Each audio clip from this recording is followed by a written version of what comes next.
Gavin Newsom is your president in 3 years, real time.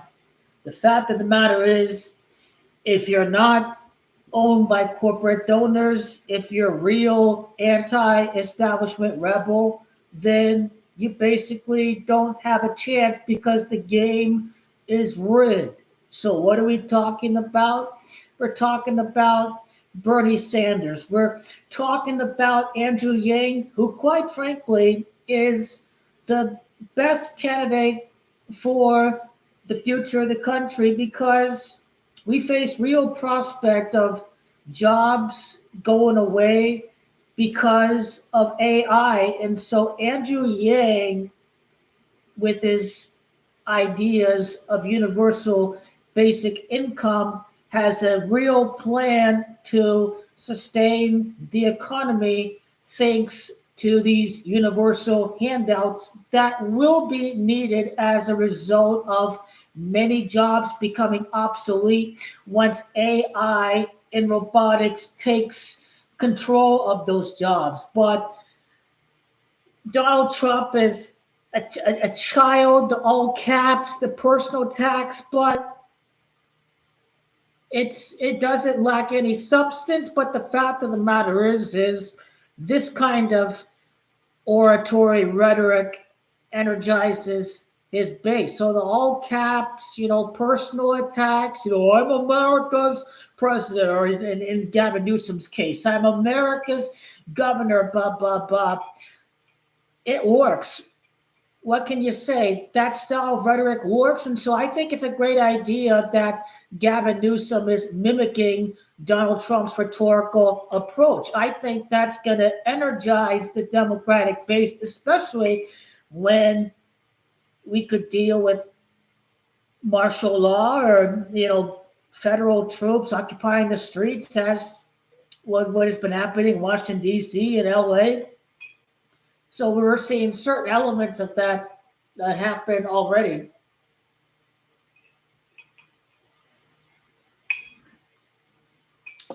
And people are going to love the fact that Gavin is getting under Donald Trump's skin because this guy's the most hated guy in America, Donald Trump.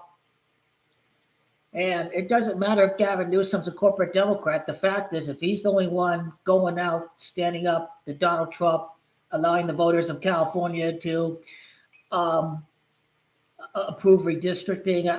By the way, they're not doing it by themselves. This is a direct result to what Texas has done. So they're just trying to stay level with the uneven playing field. But Gavin Newsom's a guy that's standing up to Donald Trump, and he's a guy that America is going to get behind. And the fact is, white males get elected in the U.S. Kamala Harris, black woman, didn't get elected.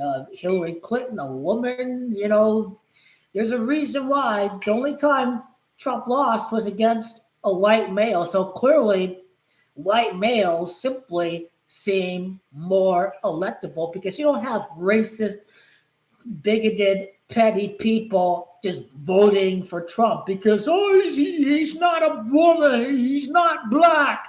There are misogynist, racist people out there that don't want to vote for a woman. They don't want to vote for a colored person to be president. So that's what makes a white male electable to rural America. And that's really how the game is rigged. Bernie Sanders checks the checkbox of white male, but he's anti-establishment, and the system can't have a real rebel becoming president. Now, you can't do everything by yourself. Even when you get elected, you still need a Congress.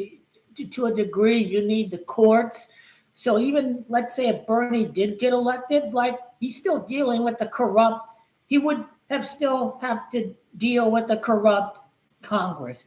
So, but they at every level, the House, Senate, and the executive, big money and billionaires run the show. So game is rigged. I think Gavin has already been chosen. My first three choices are real progressives, which is what Bernie and AOC are. And Andrew Yang, I think, has the best vision for the country, the biggest domestic crisis in hand, I think, is when jobs go away. When jobs go away, I think Andrew Yang's ideas of universal basic income are more suitable to the biggest problem in hand, which is AI taking over.